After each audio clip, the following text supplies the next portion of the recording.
Kebiasaan kecil mengikuti gaya hidup orang lain. Ini adalah kebiasaan yang semakin sering terjadi di era media sosial. Dan kita melihat banyak orang dengan gaya hidup yang terlihat sangat menarik. Ada yang liburan ke luar negeri, ada yang makan di restoran mahal, ada yang membeli gadget terbaru, ada yang selalu nongkrong di tempat hits. Tanpa sadar, muncul satu perasaan kecil di dalam diri kita. Kok hidup mereka enak banget ya? Lalu perlahan muncul keinginan untuk mengikuti gaya hidup yang sama. Masalahnya, kita hanya melihat hasil akhirnya. Kita tidak tahu kondisi keuangan mereka sebenarnya seperti apa. Bisa saja mereka memang sangat kaya, tapi bisa juga sebenarnya mereka hanya terlihat kaya. Karena di era sekarang, terlihat sukses seringkali lebih mudah daripada benar-benar sukses. Dan ketika kita mencoba mengikuti gaya hidup orang lain, seringkali yang terjadi adalah pengeluaran kita meningkat jauh lebih cepat daripada penghasilan kita. Inilah yang sering disebut dengan lifestyle inflation. Semakin besar penghasilan seseorang, semakin besar juga gaya hidupnya. Akhirnya, walaupun gaji naik, tabungan tetap nol. Orang yang benar-benar membangun kekayaan biasanya punya kebiasaan yang sedikit berbeda. Mereka tidak terlalu sibuk terlihat kaya. Mereka lebih fokus benar-benar menjadi kaya. Dan seringkali itu berarti hidup sedikit lebih sederhana daripada yang mereka mampu. Menunda mulai menabung. Ini mungkin salah satu kalimat yang paling sering kita dengar. Nanti saja menabung, kalau gajinya sudah lebih besar. Kalimat ini terdengar sangat masuk akal. Tapi ada satu masalah besar. Kalau kamu tidak bisa menabung saat penghasilanmu kecil, biasanya kamu juga tidak akan menabung ketika penghasilanmu besar. Karena masalahnya bukan pada jumlah uangnya. Masalahnya ada pada kebiasaan. Menabung sebenarnya bukan soal sisa uang. Menabung adalah soal prioritas. Banyak orang menggunakan pola seperti ini. Gaji masuk, belanja, kalau ada sisa baru menabung. Masalahnya, seringkali tidak pernah ada sisa. Orang yang kondisi keuangannya stabil biasanya melakukan kebalikannya. Mereka menggunakan pola yang jauh lebih sederhana. Gaji masuk, tabungan dulu, baru menggunakan sisanya. Walaupun jumlahnya kecil, mungkin hanya 5%, mungkin hanya 10%. Tapi kebiasaan itu yang membuat perbedaan besar dalam jangka panjang. Karena uang yang ditabung secara konsisten selama bertahun-tahun bisa berubah menjadi sesuatu yang jauh lebih besar. Dan menariknya, hampir semua orang yang sekarang punya kondisi finansial yang baik memulai dari satu hal sederhana. Kebiasaan menabung kecil yang dilakukan terus-menerus. Kebiasaan ini terlihat sangat normal. Bahkan banyak orang merasa ini adalah bagian dari hidup yang wajar. Tapi tanpa sadar, kebiasaan ini bisa membuat seseorang terjebak dalam lingkaran keuangan yang tidak pernah maju. Sering menghibur diri dengan belanja. Coba perhatikan satu hal. Setelah hari yang melelahkan, setelah pekerjaan yang penuh tekanan, atau setelah mengalami masalah, apa yang biasanya banyak orang lakukan? Mereka mencari cara untuk menghibur diri. Dan salah satu cara paling umum adalah belanja. Kadang bentuknya sederhana. Beli makanan mahal, check out barang di marketplace, beli pakaian baru, atau sekadar membeli sesuatu yang sebenarnya tidak terlalu dibutuhkan. Masalahnya bukan pada sekali dua kali. Yang menjadi masalah adalah ketika belanja berubah menjadi kebiasaan untuk memperbaiki mood. Ini yang sering disebut dengan emotional spending. Saat merasa stres, belanja.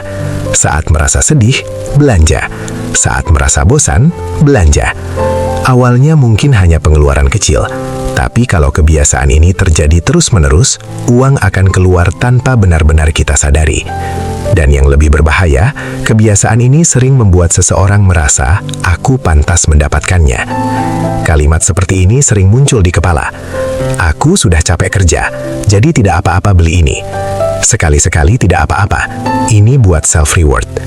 Padahal kalau self-reward terjadi terlalu sering, itu bukan lagi reward. Itu sudah menjadi kebiasaan yang menguras uang. Orang yang kondisi finansialnya stabil, biasanya juga tetap memberi hadiah untuk diri sendiri. Tapi mereka melakukan satu hal yang berbeda. Mereka mengatur kapan dan berapa banyak uang yang boleh digunakan untuk itu.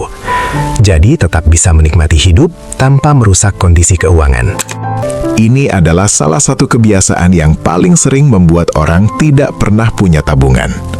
Dan yang menarik, banyak orang melakukannya hampir setiap minggu tanpa sadar, tidak punya batas pengeluaran. Coba bayangkan dua orang dengan gaji yang sama.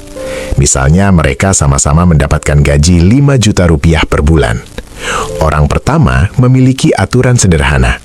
Dia sudah menentukan sejak awal berapa untuk kebutuhan, berapa untuk tabungan, berapa untuk hiburan. Sementara orang kedua hidup tanpa batas yang jelas. Dia hanya mengikuti alur saja. Kalau ingin makan di luar, ya makan. Kalau ingin nongkrong, ya nongkrong. Kalau ingin beli sesuatu, ya beli. Di akhir bulan, orang pertama biasanya masih punya sisa uang. Sementara orang kedua sering bertanya, "Loh, uangnya habis kemana ya?" Masalahnya bukan pada jumlah uang yang mereka dapatkan. Masalahnya ada pada arah uang itu pergi. Uang tanpa arah biasanya akan cepat sekali habis. Karena dunia sekarang penuh dengan hal-hal yang siap menghabiskan uang kita. Ada promo, ada diskon, ada iklan yang terus muncul setiap hari. Kalau kita tidak membuat batas sendiri, orang lain yang akan membuat batas itu untuk kita. Dan biasanya batas itu adalah batas kartu kredit atau limit pay later. Itulah sebabnya banyak orang merasa gajinya selalu kurang. Padahal sebenarnya bukan kurang, hanya saja tidak pernah ada sistem yang mengatur uang mereka. Bahkan aturan sederhana seperti ini bisa membuat perbedaan besar. 50% untuk kebutuhan hidup, 30% untuk gaya hidup, 20% untuk tabungan dan investasi. Angkanya tidak harus persis seperti itu, tapi yang penting adalah uang punya arah. Karena kalau tidak, uang akan pergi ke tempat yang paling cepat menghabiskannya. Banyak orang tidak sadar bahwa kebiasaan ini sebenarnya adalah penghambat terbesar dalam meningkatkan kondisi keuangan mereka. Tidak mau belajar tentang uang. Ini mungkin terdengar sederhana, tapi dampaknya sangat besar. Di sekolah, kita belajar banyak hal. Belajar matematika, belajar sejarah, belajar berbagai pelajaran lainnya. Tapi ada satu hal penting yang hampir tidak pernah diajarkan dengan serius, yaitu cara mengelola uang. Akhirnya, banyak orang masuk ke dunia kerja tanpa benar-benar memahami hal-hal dasar seperti bagaimana cara mengatur keuangan, apa itu investasi, bagaimana cara membuat uang bekerja untuk kita. Akibatnya, banyak orang bekerja keras selama puluhan tahun, tapi kondisi keuangannya tidak banyak berubah. Sementara ada orang lain yang mungkin penghasilannya sama, tapi karena mereka belajar tentang keuangan, perlahan kondisi hidup mereka mulai berubah.